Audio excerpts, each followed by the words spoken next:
Coming up on today's episode of Chicago Bears Now, we're going to take a look at 8 cut candidates, some for financial reasons, some for maybe they're just going to be on the wrong side of the roster bubble. Ryan Poles, obviously Ben Johnson, they'll have some big decisions to make in that regard. Before we dive into some of those potential roster cuts, subscribe to the channel. Do you want 2 or more Bears videos per day for 100% free? Well, we're the channel for you. We are less than 200 subs away from our next milestone, which is 115,000. Bunch of maniacs watching me. I appreciate it. Let's continue to grow this channel and have some fun here on Chicago Bears Now.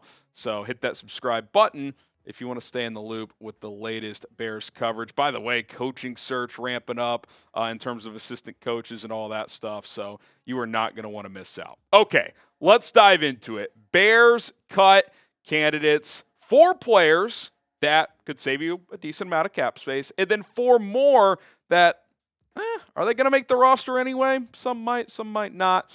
We will get into that here on today's show. A couple surprises, by the way. I think you'll definitely agree. First, let's look at the cap situation for the Chicago Bears. They have roughly $69 million as of filming this. Obviously, that can change any moment if they sign futures guy or if they cut a player, et cetera. Like last year, they cut Cody Whitehair, Eddie Jackson, saved like $25 million. So that's the point of this video, because they could certainly look to do some of that again.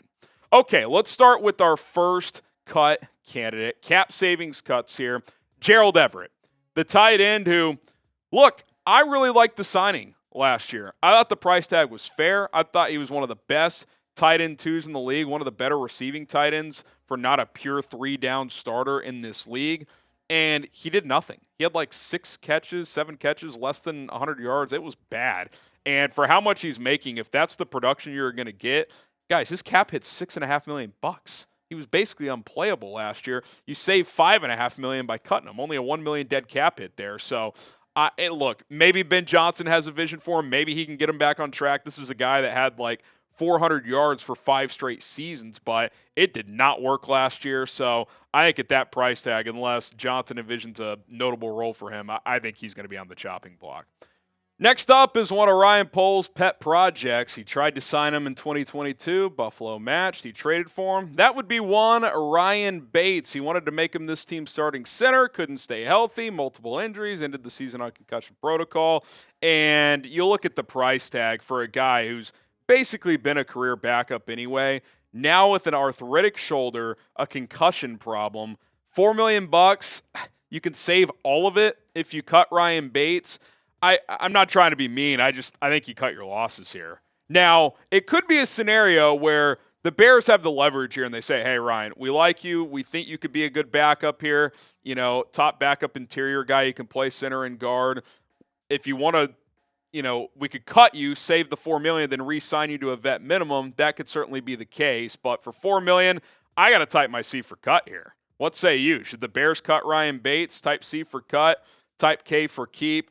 If they want to get him on a vet minimum deal, or at least cut that deal in half, open to it. But I think all things considered, based on what we saw this year, I think that $4 million can be better allocated elsewhere. Okay, next up is Kevin Byard. Again, these aren't guys you for sure would cut, but guys that you could cut and save some money. Kevin Byard signed a 2-year, $15 million deal from Philadelphia this past season. And I think Kevin Byard should be back. I think Kevin Byard should return to the Chicago Bears. He's on a fair price tag. We'll show you those numbers here in a second. But I think he's a player that he brings leadership. He also is still good. Like, he wasn't unbelievable last year, but he led the teams in tackles. He had 1 or 2 interceptions. I like what he brought to the table. Can we flash the player L3 real quick, Moose? And then we'll talk about our friends over at Prize Picks, just so we can get these numbers on screen for everybody.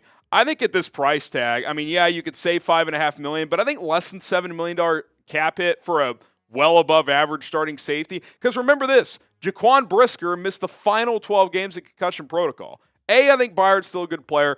B, we have no idea if we can even rely on Brisker. I hope he comes back and plays, but I would keep Kevin Byard. I think that's a player that's worthy of being back.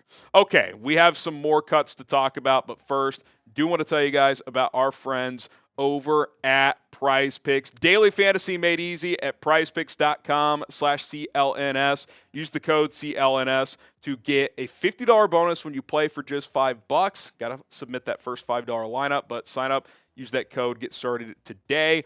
Prize Picks is simple. You set lineups of 2 or more players, pick more, pick less on the stat projections available if you're using football players, passing yards, receiving yards, touchdowns, fantasy score. Pick more, pick less. You can pair it with other sports players if you want. It's just got to be 2 or more players on 2 or more different teams. That's how it works. Prize Picks is available in more than 30 states. If it's available in yours, you should get started today. And right now, certain lineups can land you 1,000 times your money on certain entries. So get started today. PrizePicks.com/CLNS, code CLNS, to get that $50 bonus when you sign up. It's Prize Picks, daily fantasy made easy. Okay, Demarcus Walker next up here as he's entering the final year of his 3-year, $21 million contract. First year, I didn't think he gave the Bears much, but then we found out after the season that he was banged up pretty much the entire year. And then this year, he's not going to litter up the stat sheet, but I thought he was more valuable. He's a guy who can kick inside, he can play some edge. You could save about $4.5 million, a dead cap hit of less than $1 million, so you'd be basically saving his whole contract. But for what he provides, he can start, he can be a top rotation guy. I think a $5.25 million cap hit's more than reasonable. I would bring him back. He's a rah-rah guy for this team. Good rotation player and leader. Now, ideally, and this is up to Poles doing his job, he should not be a starter. Like, they need to upgrade that other defensive end spot because I've said it since they signed him. Demarcus Walker's best role is as, like, your 5th defensive lineman because he can play defensive tackle, he can play defensive end, he can rotate, he play still 50-60% of the snaps, but he should be a top backup. And I think if the Bears address the defensive line a little more this offseason, that's exactly what he'll be. And for just over $5 million, that's worthwhile. Okay, let's go to roster bubble cuts now. So we talked about guys who could save you some decent money. None of these guys are going to save you more than like $1.5-2 million, so it wouldn't really be for financial reasons. More just guys that, you know, they're either entering the end of their current contract or based on how they played this season, I could see them getting cut. Dominique Robinson. Doesn't it just feel like it's run its course? I mean, I'll be honest. I was shocked he made the team last year. I couldn't believe he made the team. His best game of his career was still his first game. He had 1.5 sacks in a torrential downpour against Trent Williams. And I think since then he's got 1 sack total. So he gives you some juice on special teams, but it is what it is. You took a swing in like the 5th round, whatever it was. Sometimes it works, sometimes it doesn't. I think this is a guy you move on from.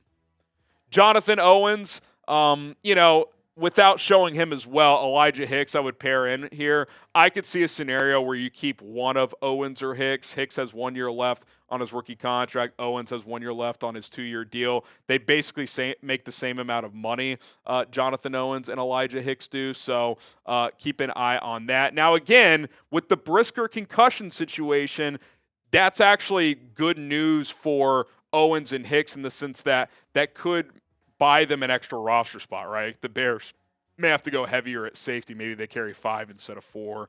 But I would expect them to add somebody in the draft or in free agency in the middle, late rounds or a cheap backup or something like that. But I thought Hicks and Owens were just okay. But I thought Hicks was better this year. So if you're keeping one of those guys, I'd probably keep Hicks and cut Owens. Okay, Zacch Pickens, man, this looks like a whiff by Poles. He's had the third round woes. Velus Jones, Zacch Pickens, Karan Amagaji. Only 1 year in for Amagaji, but hasn't looked great so far. When you're a healthy scratch by the end of your 2nd season as a 3rd round pick, that is not good. Like, that's a bad sign, guys. That's not good for Zacch Pickens. Now, look, sometimes new coaching staff, that's a good thing. Like, it could be viewed as a bad thing, like, oh gosh, how's a new staff going to view me? But it's an opportunity to make a fresh impression. And if you're Zacch Pickens, this is probably the most important offseason of your life because you ended last year on a defensive line, by the way, that wasn't that good, not even factoring in. So he's really got to figure it out over the next 6 months. Otherwise, he's not going to be on this team. Tyler Scott, one more guy that, I don't know if he took a step back or if the Bears felt like he did or what. But his rookie year, we saw some flashes. We saw the speed. Now, obviously, they signed Keenan Allen. They drafted Rome Odunze, but I still thought he'd be your fourth receiver. But DeAndre Carter outsnapped him. Colin Johnson outsnapped him. The only role he was on when he was active was kick returner. I would hope Ben Johnson gives him a look and finds a role for him. You would think with that speed and quickness, Johnson's creativity could find a role for Tyler Scott. I still believe in his skill set. He's a home run hitter. Now, is he going to be, when they drafted him, I said maybe his ceiling is number 2 receiver, burner on the outside. I'm not sure that's the case, but can he be a contributing number 4 receiver that does some jet sweeps and some gadget things? I still think that's on the table. You can't teach speed, and he's the fastest receiver you got. So I'd like to see if Ben Johnson can carve out a role for him. We'll have to wait and see if he views him that way. Okay, name a player that the Bears must cut. We just went through 8 of them here on Chicago Bears Now. If there is a player that you think the Bears should cut, let me know who that player is. And don't forget to subscribe to the channel on the way out. More Bears content to come as we keep you guys in the loop on the latest Bears news and rumors.